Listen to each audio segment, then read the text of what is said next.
It's right around 11:30 p.m. on Tuesday, December 12th, 2023. And I can't believe I'm making another video about this topic because I thought it had been taken care of by the Greenville group, who is directly responsible for the behavior of the homicidal psychopaths and sex offenders who they choose to rent to in large numbers at the detriment of tenants who are normal and functional and who have to work in order to pay their rent, as I have to. I do not get rental assistance from any third-party agency at this time, and I have to work in order to pay my rent. There is a very severely disturbed homicidal psychopath and registered sex offender who's also a cyber criminal. According to the Greenville group, they seem to really enjoy bragging about her hacking skills. She lived in the unit that is directly behind this wall for 9 of the last 10 years, starting in 2013, and was somehow moved out of there. Apparently, according to Oleg Eliseyev, the property manager, a little over a year ago. That vacant unit that's still vacant has been vacant and empty for 14 months now, aside from a few weeks this past summer when Jorge, the maintenance manager, was staying there a few days a week for maybe a month.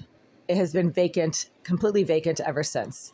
I just walked back into the building 5 minutes ago. I was out with friends at the theater this evening. It is the Christmas season. I'm still wearing my nice clothes, my sparkly holiday sweater, and my shoes. And within the last 5 minutes of me being in this unit, all of a sudden there have been bursts of marijuana fumes coming straight through this wall right here. Again, concentrated in that corner over by the window. There were no fumes or odors in the hallway. And the same homicidal psychopath, Jasmine Irizarry, a mental head case that is so far off the rails, she should be in a locked facility, not in a multi-unit apartment complex where she has free access to any and all tenants that she chooses to target. She has started once again using some type of remote-controlled electronic assault device, such as a remote-controlled stun gun, a remote-controlled taser, something like that. A laser pointer that, can go through drywall. I don't know exactly what the device is. All I know is that she's been using that device on my physical self since 2017. And I have reported it dozens of times over the last 2.5 years. It started getting really bad early 2022 to the Greenville group. I've sent them emails, left them voicemails, telling them that this homicidal psychopath sits in the bathroom of the vacant unit behind this wall, smokes marijuana, and then starts literally tasering me remotely when I do certain things that she has a problem with, but not others.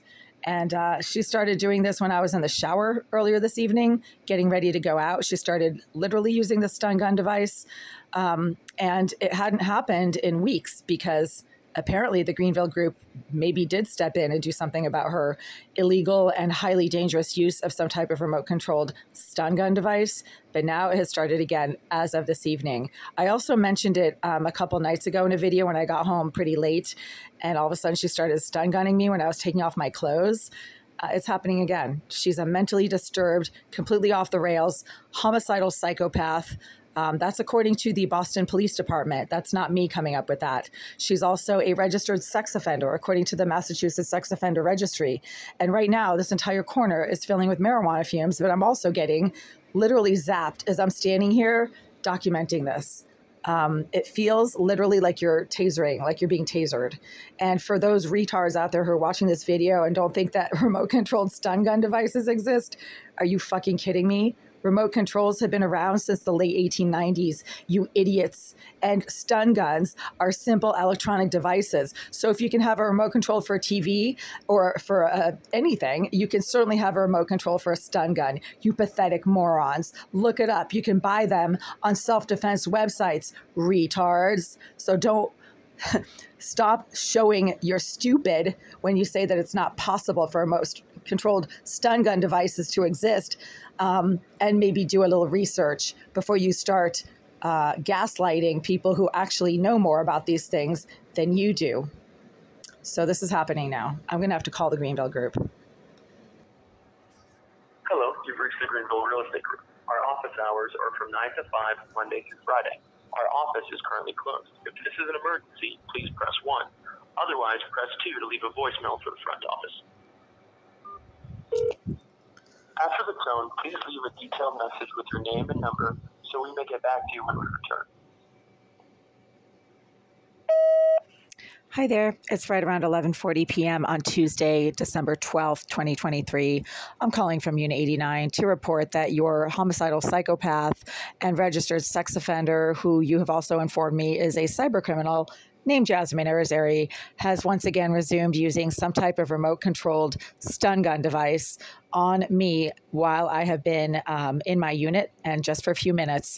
I was out all evening. There was no remote tasering or remote stun gunning while I was out this evening. I left the building at about 6:20 p.m., did not come back until about 10 minutes ago, and as soon as I stepped into my apartment, Unit 89, and started putting things away, that's when the remote stun gunning use resumed, along with a whole ton of marijuana fumes coming from the bathroom area of Unit 78 that is located directly behind my kitchen sink, and that constantly seems to emanate marijuana fumes and cigar fumes, in spite of the fact that Greenville has deliberately been keeping that unit vacant and empty for over 14 months now. Maybe that's why you've been keeping it vacant and empty, to allow the same homicidal psychopath, registered sex offender, psychotic stalker, and reported cybercriminal named Jasmine Arizari to continue to access the vacant premises of her former unit where you housed her between 2013 and 2022. That is a fact. And you're the ones who told me that you had moved her out of that unit sometime in 2022. So her behavior continues to affect my ability to be in my unit safely and privately. And as soon as I got into my unit this evening, 10 minutes ago, the remote stun gun use resumed once again. That had stopped for a few weeks, and now it has resumed again. That is the same person that's been using that same exact device since 2017. Her use of that device predates the tenancy of any other tenant on this floor or in this building, as far as I can tell. There are very few tenants who have lived in this building as long as your favorite sex offender, Jasmine Arizari, has. And she continues to use the same types of methods of harassment and stalking and physical harm as she has been for the last 10 years. So her use of that stun gun device predates other tenants. So don't tell me it's other tenants. It's the same psychopath that's been doing this crazy stuff for years. And for some reason, she targets other females. So that's happening now. If you have any questions, I can be reached at 617-459-0208. Again, I just got back to the building 10-15 minutes ago after being out for 6 hours, and none of this stuff was happening while I was out. It suddenly started happening just like a minute or two after I stepped into my apartment, along with a whole ton of marijuana fumes that are not coming from the hallway and that were not in this unit when I stepped in. The marijuana started coming from the wall of the bathroom of 78 a few minutes after I stepped into this unit. So that is deliberate. And that is somebody who has knowledge of what I do in the privacy of this unit, which is obviously not private. I will be saving a recording of this voicemail and taking it to court next week as further evidence as to the lack of habitation, safety, and health that is ongoing in Unit 89. This is not a unit that is safe for habitation, and it is not safe for habitation because the homicidal psychopath and sex offender named Jasmine Arizari, who you continue to choose to house in this building, behaves in psychotic and criminal manners towards other tenants, and you do absolutely nothing about her behavior. Thank you.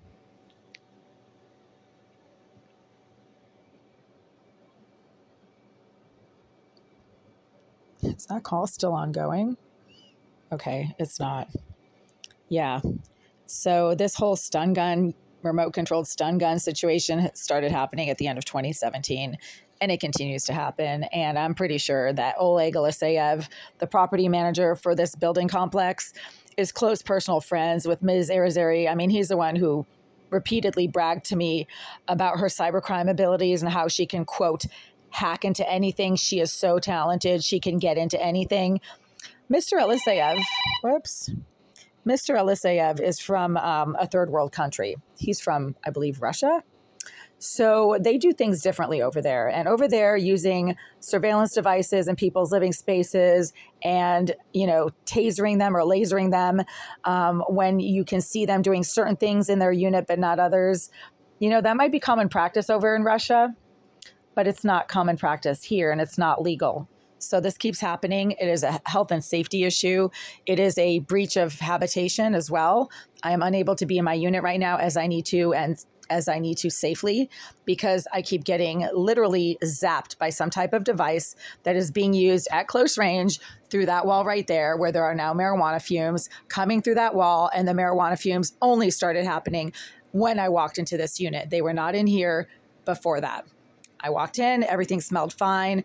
As soon as I started walking around, putting things away, boom, marijuana coming from that corner right there. So you do the math.